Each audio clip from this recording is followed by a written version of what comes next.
Bom, boa noite a todos aí mais uma vez. Então, dá início à nossa aula de processo de fabricação 3. Lembrando que esse e nenhum material está disponível para ser divulgado aí, ok? E que o material, esse e todos os outros, eles estão disponíveis lá no Classroom, código H3NYQDS.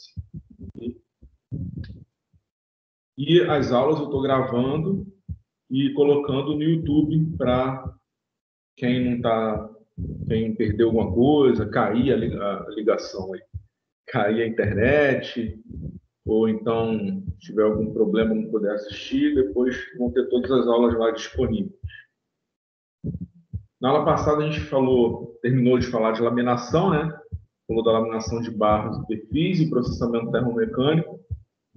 E também iniciamos o capítulo 3, que é a conformação de chapas, falando dos conceitos gerais e os métodos de conformação e as máquinas e ferramentas.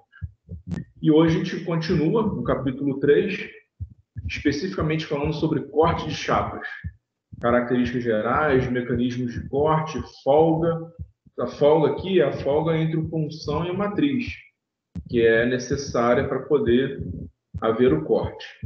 Tipos de ferramenta, aspectos econômicos, aproveitamento de chapa, força e trabalho de corte.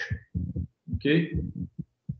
Nossa bibliografia, o Helmut Settling, livros clássicos aí, continuam como bibliografias, a bibliografia, né, da disciplina. Bom, falando das características gerais do corte de chapas, né? Vou começar com um videozinho, lembrando que esse vídeo aí está lá no meu canal, né? Então essa é uma máquina, é uma prensa, na verdade, né? Hidráulica. E isso daqui é o punção, né? Essa parte toda aqui é o punção. Quê? Vocês estão me ouvindo? Estou ouvindo o Gabriel Frazão. Isso. Maloney. Hoje é a minha primeira aula. Estava com problema com a Estácia, não sei se vocês estão me ouvindo. Aí eu comecei a primeira aula hoje. Se eu passei algum trabalho, alguma coisa assim? Não, não tem trabalho nenhum, não. Eu lembro de você. Fiz mecânica com o senhor. Exatamente. Eu lembro de você, sim. Essa foto aí é onde? Na Praia Vermelha? Não, né? Saiu a foto. Bom, então essa máquina aqui é uma máquina hidráulica, e aqui é o punção, e aqui embaixo a matriz. E aí o camarada vai colocando a matéria-prima, aí, à medida que o punção, que é o elemento móvel da máquina, se move, ele vai cortando, né, aqui uma cantoneira, né? Presta atenção.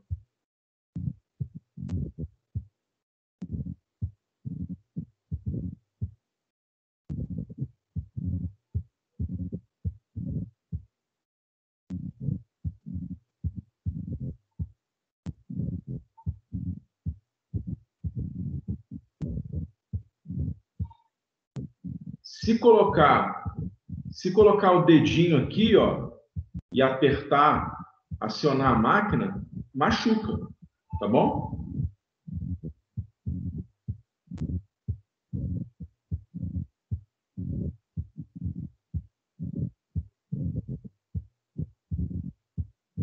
Aqui já é uma barra que ele está cortando, tá vendo?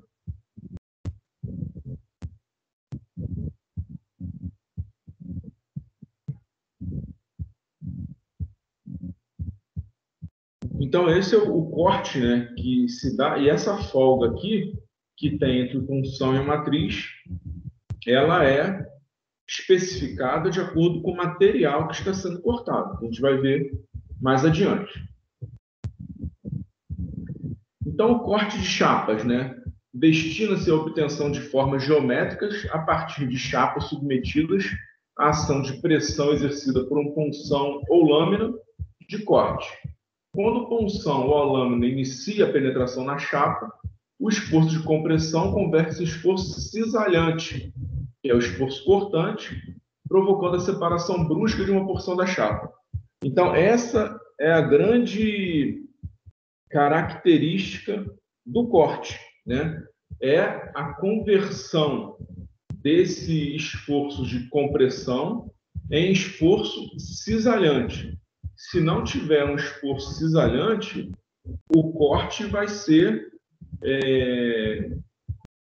apresentar não conformidade na peça final, ok? Então, no processo, a chapa é deformada plasticamente, levada até a ruptura nas superfícies de contato com a lâmina. Então, eu tenho aqui o punção, aqui a matriz, e eu vou ter esse aqui, no caso aqui, um disco, né? Um punção com diâmetro D, ele vai me fornecer um disco cortado aqui, e, como eu falei, essa folga aqui, ela é estimada, bem como a altura, melhor, a espessura da chapa. Não é qualquer espessura ali, dependendo da espessura também, quanto maior a espessura, maior vai ser o esforço cisalhante necessário. Então, maior vai ser o dimensionamento da máquina. Então, isso tudo é levado em consideração na hora de especificar uma máquina ou de fazer o projeto da máquina realmente, né?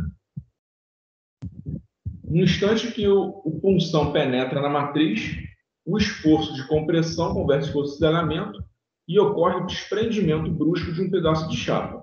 É isso que deve ocorrer, tem que ser um desprendimento brusco. Okay? Chamando de S a espessura da chapa e D o diâmetro do punção, que nem está aqui na figura, né? S a espessura da chapa, D o diâmetro do punção. Verificou-se experimentalmente que, para chapas de aço e punções de aço temperado, a relação S por D, né, a razão de S por D, apresenta um valor máximo de 1,2. Ou seja, a espessura ela pode ter, no máximo, 1,2 vezes, ou seja, ser 20% maior do que o diâmetro do punção. O que significa que, em princípio, a espessura da chapa a ser cortada deve ser igual ou superior que o diâmetro do punção. Para que isso? Para que haja esse cisalhamento e esse desprendimento brusco da peça. Ok? Então, aqui a figura mostra as mais variadas formas que podem ser obtidas de chapas mediante a operação de corte escrita. Quando eu tenho punção, o punção vai ter o formato da minha peça e eu posso ter formatos diversos, né? As figuras obtidas pelo corte de chapas podem, eventualmente, ser utilizadas para uma operação posterior de estampagem profunda. Então, eu faço um corte, vou ter uma peça determinada com uma determinada forma, e essa peça depois vai sofrer uma estampagem profunda, um embutimento. É possível que aconteça isso, ok? A figura mostra os principais componentes de uma matriz de corte relativamente simples. Então, eu tenho o punção, a guia do punção, que, como o nome diz, é uma guia, né, para você ter uma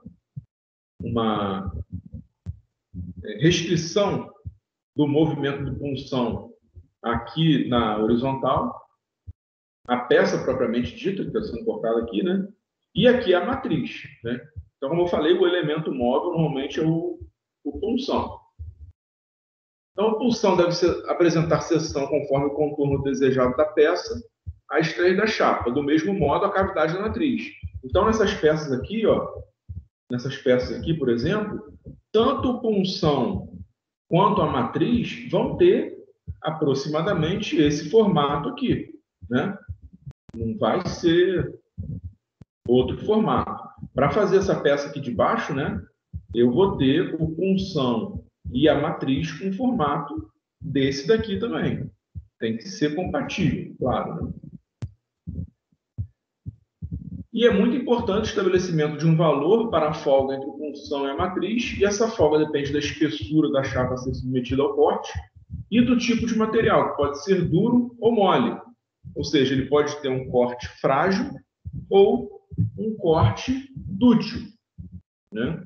Então, dependendo disso e dependendo da espessura da chapa, eu vou especificar a minha folga. E esse gráfico aqui... Professor? Pronto. Uma pergunta. Nessa peça cortante, os vértices da peça, ela tem um tratamento especial ou a peça é feita uniformemente?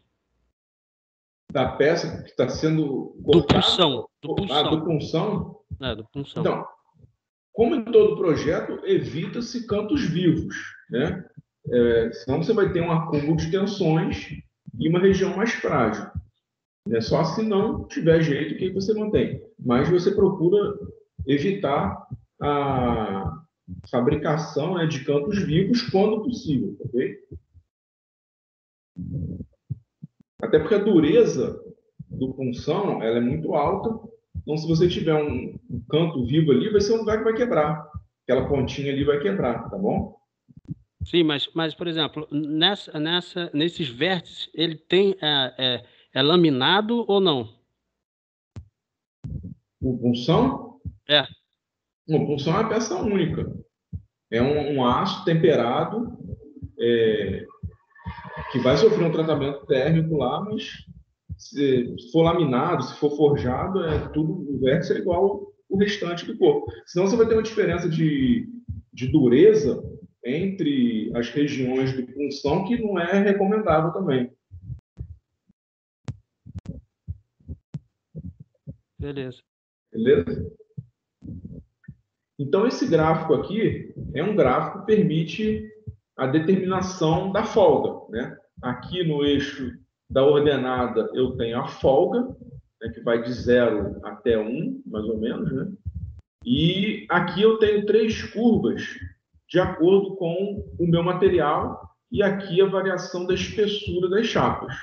De acordo com a variação da espessura e do material dessas 3 curvas aqui, eu vou ter uma determinada folga. Então, essa curva superior aqui, ó, essa curva que está aqui superior, ela é a curva referente ao aço duro, né? Um aço com uma dureza maior, com alto teor de carbono, né? Aço duro entende-se um aço com alto teor de carbono que tem uma dureza maior. A curva média, essa curva aqui intermediária, ela é referente ao aço doce e latão, ou seja, aço baixo carbono, né, com baixa porcentagem de carbono e latão. E a curva inferior do gráfico, que é essa daqui, ela é referente a alumínio e metais leves, ok? Que aí, de acordo com o diâmetro de punção, né, quanto menor o diâmetro de punção, menor vai ser a folga que eu vou ter entre o punção e a matriz. À medida que eu aumento o meu diâmetro, eu vou ter uma maior folga, e à medida que o meu material ele é mais duro, ele vai ter uma maior folga também, né? Se eu tiver para uma mesma espessura, por exemplo, 4 milímetros de espessura, se eu tiver 2 materiais, um latão e o aço 1060, aço alto carbono.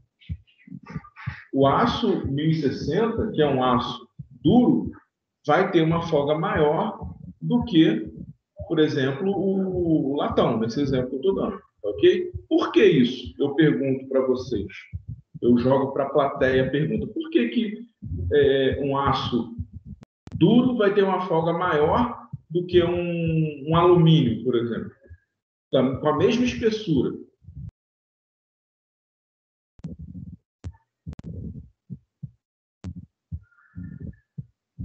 Por causa do arranjo das partículas internas?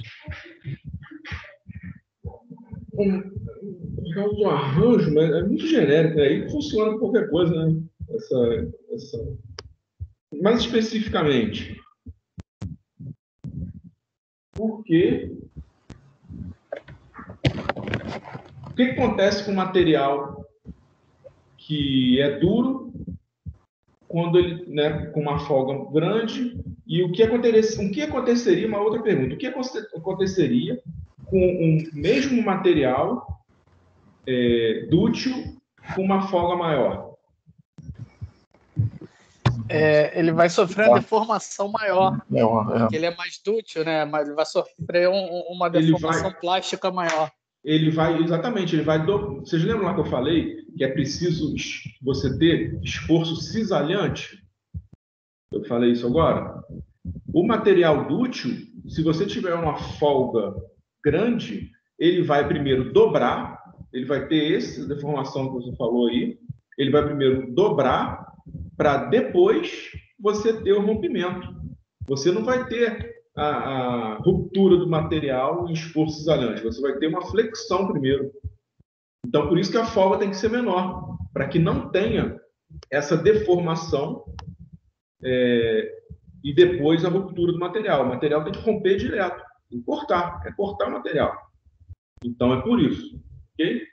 Bem colocado aí pelo companheiro aí, como o seu irmão falou. Muito bem. Então, exemplo 1 aqui, vou fazer um exemplo junto aqui, ó. Qual é a folga entre o punção e a matriz para uma chapa de 3,5 milímetros de aço duro?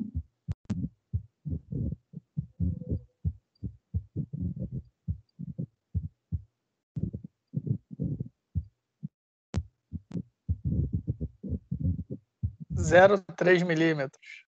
0,3 milímetros, ó, meio ponto na prova da V3 do ano que vem.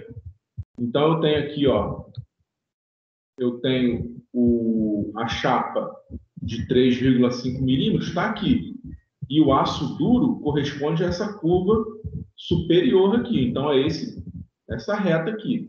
E, cortando para a horizontal aqui, eu vou ter exatamente aqui no 0,3. Então, a folga entre o punção e a matriz é de 0,3 milímetros. Ok? Mas um exemplo 2. Qual a folga entre o punção e a matriz para uma chapa de 4 milímetros de aço doce?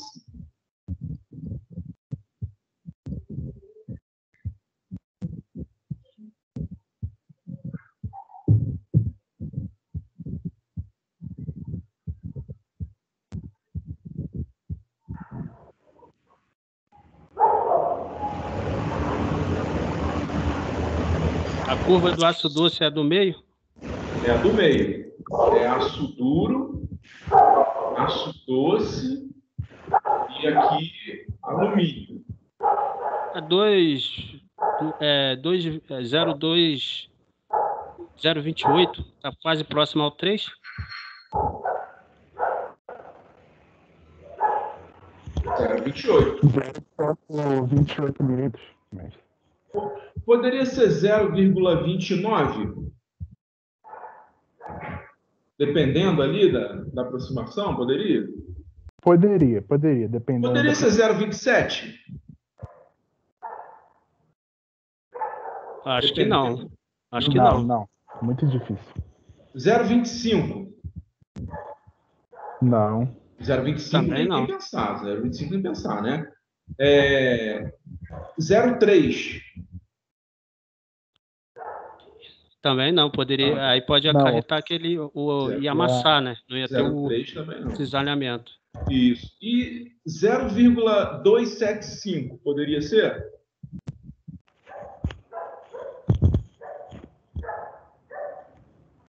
Poderia. Essa resposta seria... Por que 0,275 não 0,273? O 0,278?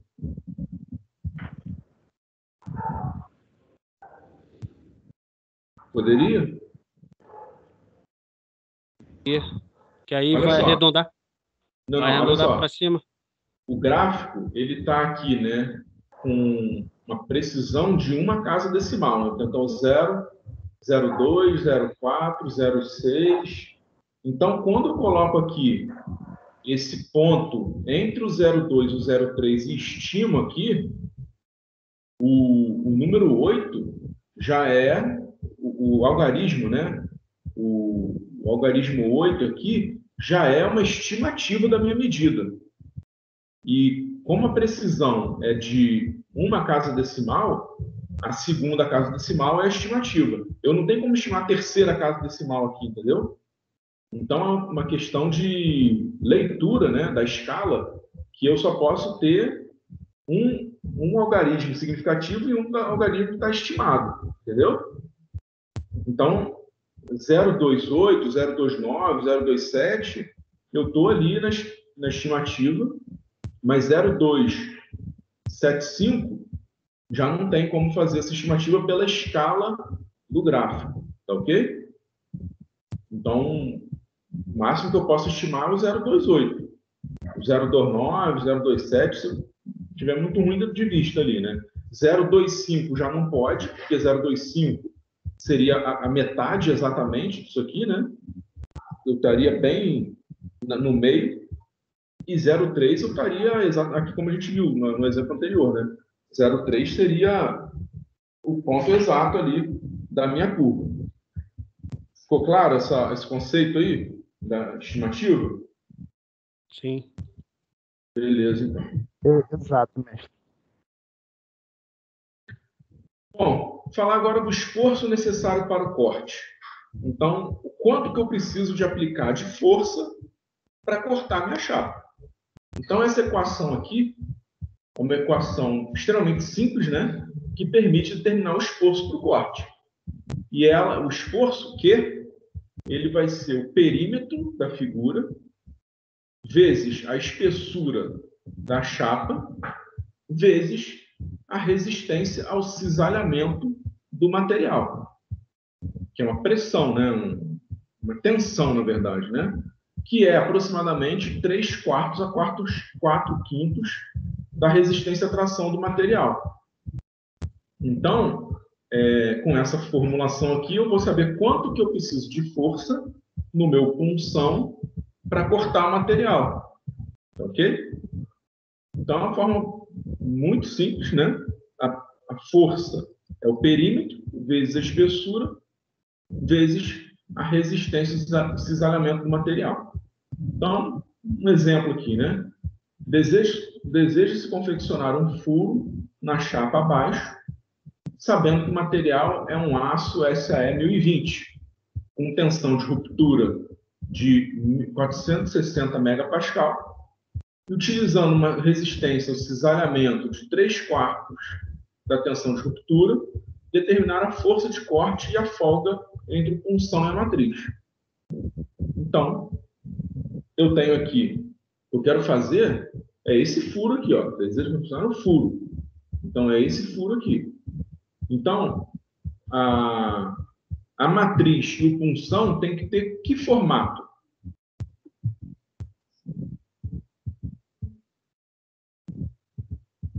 A circunferência, né? Seção circular. Exatamente. Seção circular. É essa circunferência aqui. Exatamente. Então, para eu poder calcular qual a força de corte aqui, eu vou precisar do perímetro. Qual o perímetro da circunferência? 2 PR. 2 PR, vulgo πd, né? A espessura, qual a espessura da chapa? 50 milímetros. Não, a espessura é 2. A espessura é 2. 1 milímetro. Perdão. Peguei. Agora eu prestei atenção lá que é 2. E a resistência de cisalhamento é 3/4 da tensão de ruptura, que é 3/4 de 460 megapascal. Então, a fórmula é essa daqui, extremamente simples, né? Força é igual ao perímetro vezes a espessura vezes a resistência de cisalhamento. O perímetro, 2πr, que é igual a πd, que é igual a π vezes 30, que é igual a 94,295 milímetros. Esse é o perímetro. Espessura, 2 milímetros, está aqui no desenho.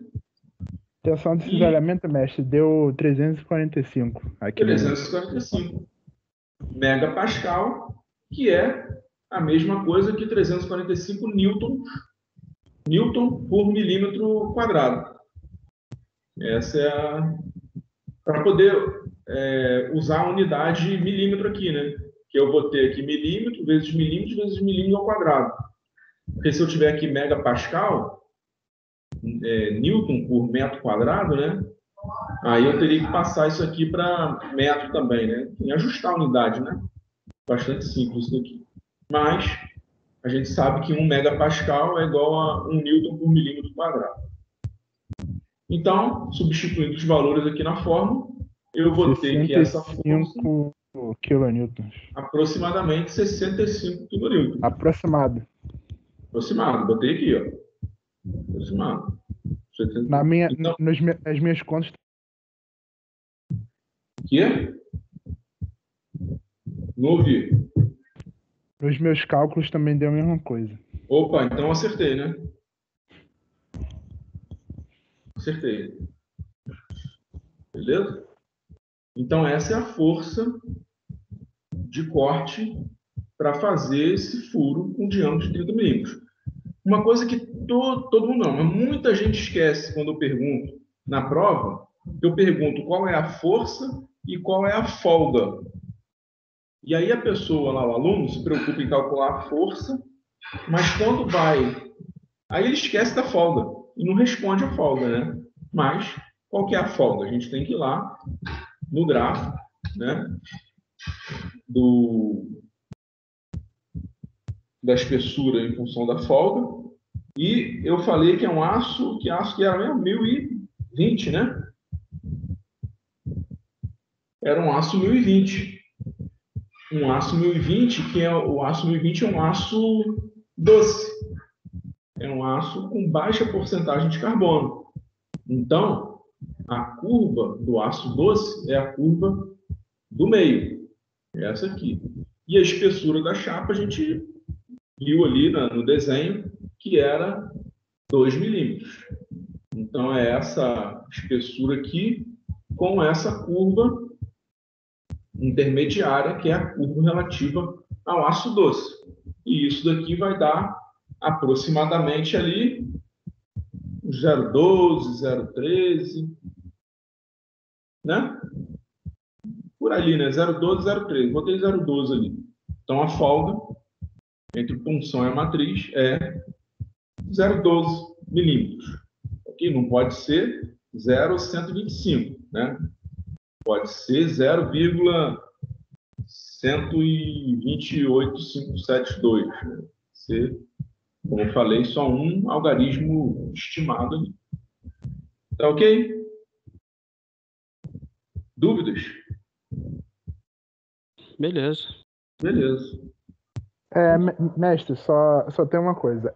Esse esforço do corte de 65 kilonewtons que o punção fará para fazer esse furo, como que esse esforço ele chega até o punção? Normalmente com a prensa hidráulica. Então você tem um óleo, né, um sistema hidráulico que está aplicando, está bombeando o óleo naquela área com uma pressão do punção, né? Então você tem uma pressão no punção que tem uma determinada área, que o diâmetro dele vai ser calculado em função aí da peça que você quer, vai ter o diâmetro de 30 milímetros, né? E aí com essa pressão e com essa área, pressão com a área, você tem a força. E a força tem que ser 65 kilonewtons. Então, com isso, com essa força, você vai, e com o diâmetro que você tem no punção, você vai estimar a pressão de óleo na sua linha de óleo, na sua bomba, entendeu? Certo, entendi. Beleza? Beleza, mestre. Tudo bem. Dando prosseguimento, em relação aos aspectos econômicos de aproveitamento da chapa. Então, o estudo econômico, também é chamado de layout de tira, é o estudo que proporciona um aproveitamento máximo da chapa, ou, em outras palavras, a obtenção da maior quantidade de peças em uma mesma chapa.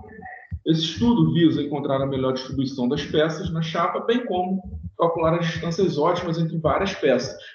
Então, o que é isso? Você, quando vai fazer uma peça, normalmente você não faz uma peça.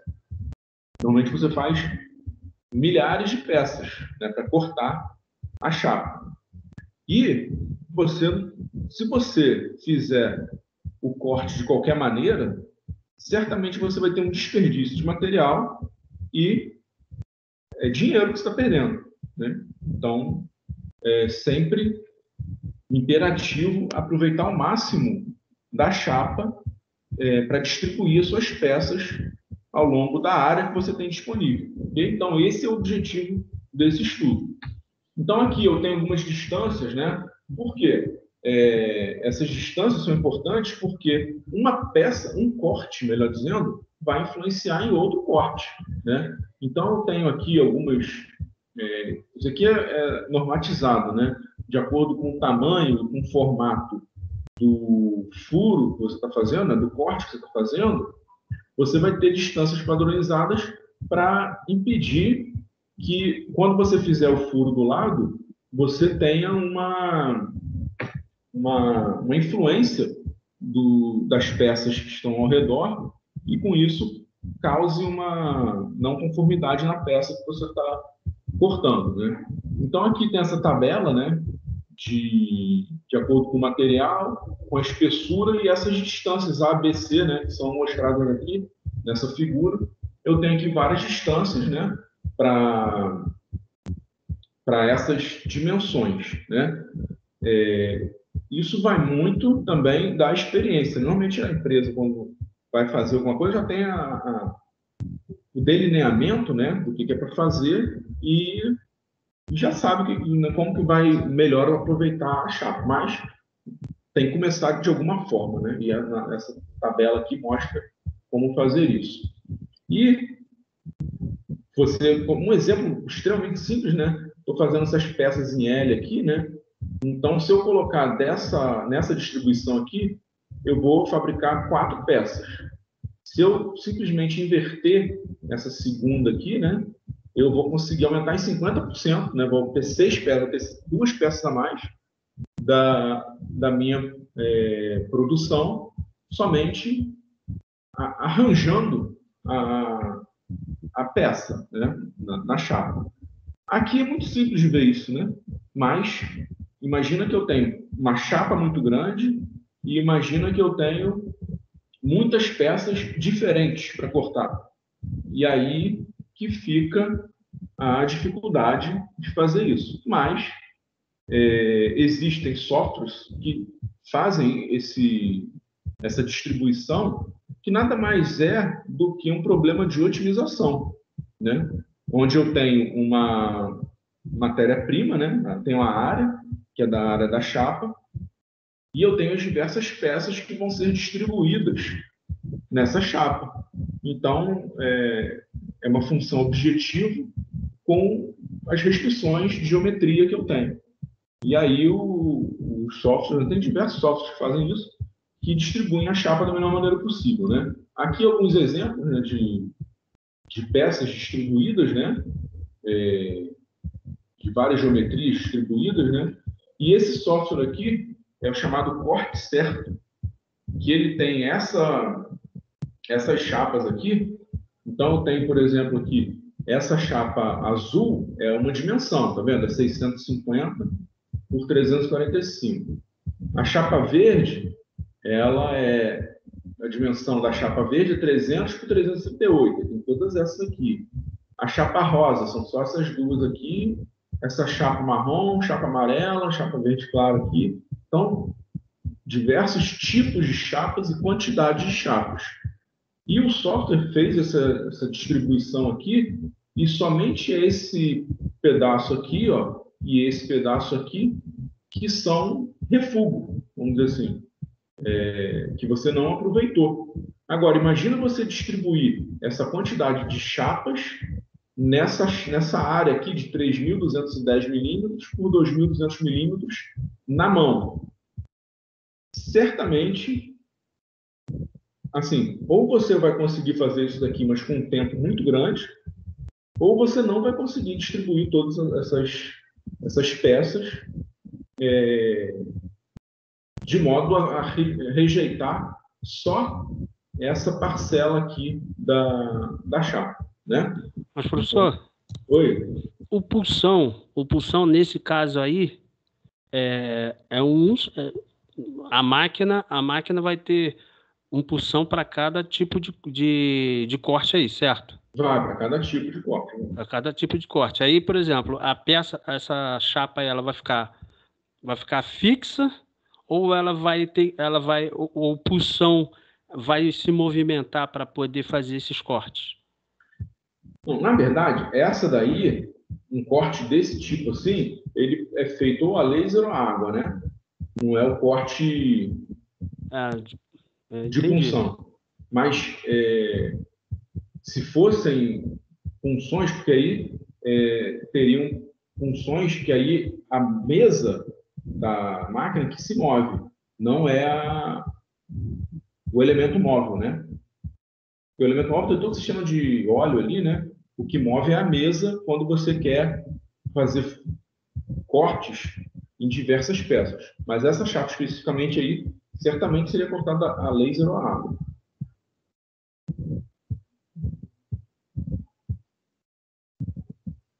Ouviu? Beleza, há um tempo atrás eu fiz uns desenhos de chapa e eu não sabia desse software aí. Eu tive que posicionar tudo na munheca. Na mão? Na mão. Demorou? Puta merda. Demorou. E tinha vários tipos de placas, desenho diferente. Uhum. Então eu fui fazendo uma sequência das maiores, depois as menores, né? E até que assim sobrou, a chapa era de aço inox e era corte a laser.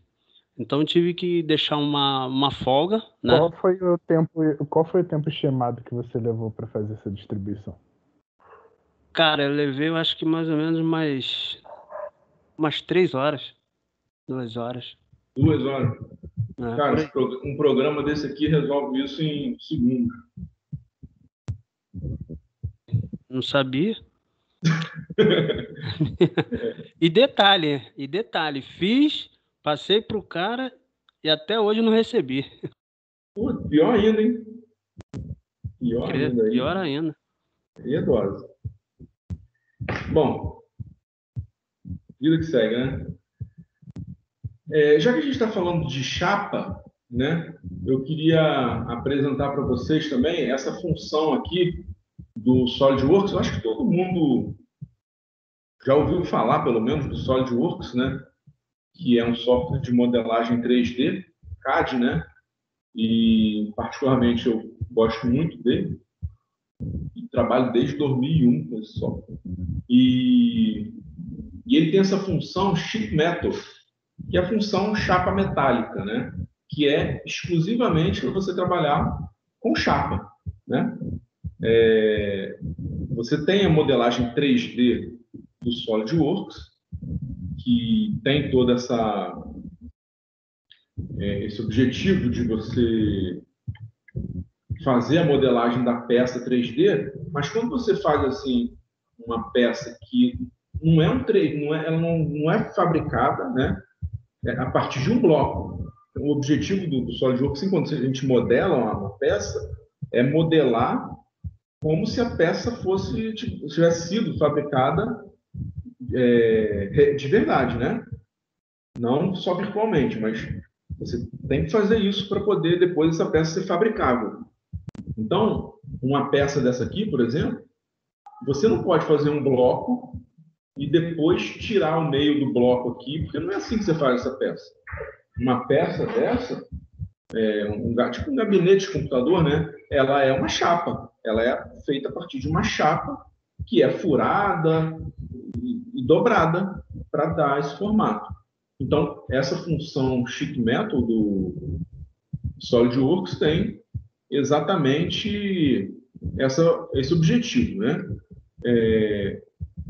Pergunto se vocês aí estão visualizando. Agora saiu. A tela aqui do SolidWorks. Agora sim. Eu estou fazendo o curso do Inventor, que também tem essa função aí. Muito também bom. Tem, né? O Inventor também é muito mestre, bom. Mestre, uma pergunta. Eu queria saber, mestre, como é que está a acessibilidade do software, do SolidWorks. Eu faço essa pergunta porque eu tinha acesso ao SolidWorks no curso técnico. Certo. Aí chegou em 2015, eu terminei, eu como tive que sair para entrar na faculdade, eu perdi acesso automático ao programa. Eu queria saber a acessibilidade do SolidWorks, como é que tá. A Estácio não tem, né? A Estácio não tem o SolidWorks. Eu tenho ele aqui porque o IME tem. Então, por conta do IME, eu tenho o SolidWorks. Mas, certamente, tem versão estudantil, limitada, mas tem. Então, a acessibilidade dele, né? Ou é estudantil ou é comprando, realmente. Mas aí é preços absurdos, né? Eu baixei o Inventor estudantil para um ano. Isso, esse software sempre tem o estudantil para poder dar um gostinho, né? E também, não só dar gostinho, mas, assim, vocês, e daqui a pouco engenheiros mecânicos, se vocês pegam um software desse estudantil, começam a mexer e se interessam, amanhã, quando vocês forem tomadores de decisão numa empresa, e qual software vocês vão usar? É o que vocês sabem, então é o que vocês tiveram acesso mais facilmente, mesmo estudantil. Então, o SolidWorks tem, e o Inventor, todos têm isso daí por conta disso também, né? Tá ok? Ok, mestre. Bom, então essa função Sheet Metal, ela está aqui, né? Inserir chapa metálica, tá vendo? Aí aqui eu tenho todas essas operações, né? Que é de chapa. Então tem aqui, ó, cantoneira de chapa metálica, bainha, flange, aqui dobra esboçada. Então tem tudo isso daqui. E aí essa peça aqui, ela já está fabricada, porque se eu fosse fazer ela do zero aqui, ia tomar muito tempo, né? Mas eu vou desenrolando aqui a árvore do produto, né? Que está aqui à esquerda, né?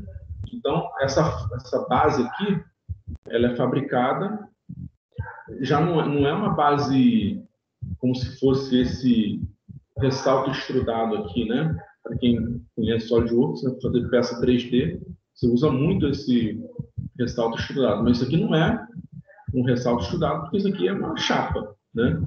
Então, é esse base flange aqui, que se a gente editar aqui o recurso, né? Eu tenho aqui, ó, a espessura dela, a espessura da chapa. Então, eu fiz esse retângulo aqui e desse retângulo eu criei essa base de chapa metálica de 5 centésimos de polegada, né? E aí, a partir dessa chapa aqui, eu posso fazer essas arestas aqui, né? Essas 3 arestas aqui já a partir dessa base, né? Aí, se eu editar aqui esse recurso também, ó, ele me dá aqui essas opções, ó, do raio, né? Eu posso mudar esse raio aqui, né? 0,1, diminui um pouco o raio. Então, tem todo o ângulo. Deixa eu ver se eu consigo mudar esse ângulo aqui. Ó, mudei o ângulo, tá vendo? Mais aberto, mais fechado. Então, eu vou construindo aqui como se fosse uma chapa realmente. Aqui o comprimento dele, né? Aqui, ó, o comprimento. Vou aumentando, vou diminuindo. Então, como se eu estivesse fabricando a peça a partir de uma chapa, realmente, que é assim que eu fabricaria, né? Então, depois eu faço aqui esse louver, que é esse ressaltozinho aqui, tá vendo? Isso aqui é feito tipo com um funcionamentozinho, né? Uma deformaçãozinha. Aqui eu faço esse outro aqui do lado. E depois eu tenho essa função aqui, que é o L-pattern, que eu simplesmente pego um elemento, né? Uma entidade que eu tenho, e eu multiplico ele ao longo de uma direção tantas vezes quanto eu quiser, né? Aí eu multipliquei aqui 6 vezes ele nessa direção, né? Essas duas entidades. Aí depois eu tenho aqui essa flange aqui dobrando para cá, essa flange dobrando para cá. Aí eu faço um corte aqui atrás, ó. Esse corte aqui. Esse corte aqui. Esse corte é corte mesmo, né? Depois eu faço essa abinha aqui, ó. Essa abinha aqui. Aí depois eu faço esses furos aqui, esse tap drill aqui for a telecoil, que isso aqui é exatamente um furinho já com a rosca, né? Que vai ter aqui de âmbito de 8 milímetros, né? Aqui os outros furinhos, todos os furos vão ter, né? Aqui eu tenho esse... Opa, deixa eu ver. Aqui eu tenho esse furinho aqui. Eu vou montando ela. Aqui eu tenho esse funcionamentozinho aqui, ó. Countersink emboss, ó. Esse funcionamentozinho aqui. Isso aqui é uma função que você deforma e dá esse acabamento aqui também. Aqui eu faço o outro do lado. Aqui uma função maneira que é o mirror, é o espelhamento, né? Esse mirror aqui, como o nome diz, é o espelhamento, né? Então eu tenho esse plano aqui, que é um plano que eu tenho no meu esboço, né? E eu faço o espelhamento dessas entidades aqui em relação a esse plano. Aí ele vai tudo para o outro lado aqui, simetricamente. Aqui eu vou fazer o mirror de todas essas entidades aqui, ó. Eu fiz aqui. E aqui eu faço o mirror desses furinhos aqui. Aqui ele dá uma desdobrada na peça para ver como é que ficou, né? Só para sentir a peça, como é que está ficando. Aí depois ele faz aqui um plano para poder usar esse mirror. Aqui, ó, esse flangezinho aqui. Eu vou fazer esse mirror.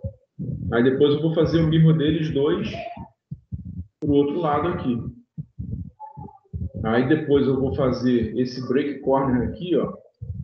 Esse acabamentozinho aqui bem na pontinha, ó. Bem aqui, ó.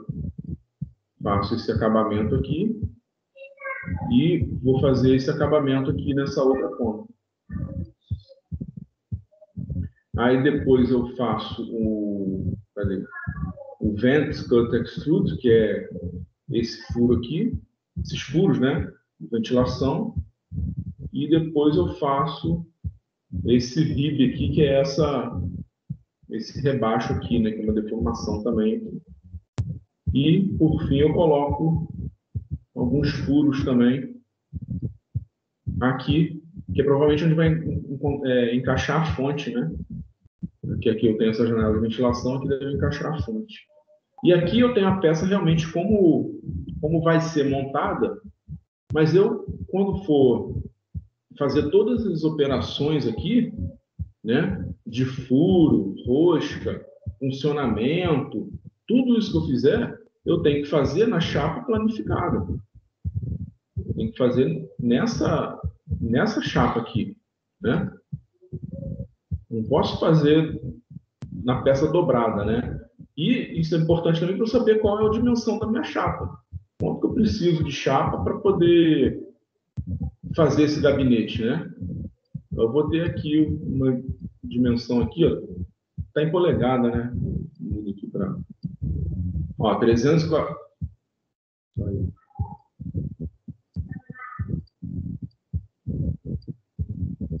346,47 milímetros. E aqui eu tenho 649,87 milímetros. Então, eu tenho que ter essa dimensão aqui para poder fazer todos esses cortes aqui nessa minha peça aqui, ok? Nessa minha área aqui de 1 milhão, vou botar em metro, centímetros, 1.648 centímetros quadrados. É essa área aqui, ok? Eu não sei se aqui tem material. Não, tem material aqui, ó. Essa peça pesa aqui, 1.729 gramas, né? 1,730 kg. Esse material todo aqui, né? Além disso, eu tenho também aqui o centro de massa, aqui nesse ponto. E eu tenho momentos de inércia também, eixos principais de inércia e momentos de inércia dessa peça. Isso é extremamente útil quando você está calculando dinâmica de corpos rígidos, né? Que você precisa saber o momento de inércia do negócio, você não tem como calcular, é muito complexo, enfim. E aí aqui ele te fornece isso tudo, ok? Então essa é a função aí do SolidWorks, que é extremamente útil para conformação de chapas. Bom, voltando lá na nossa apresentação.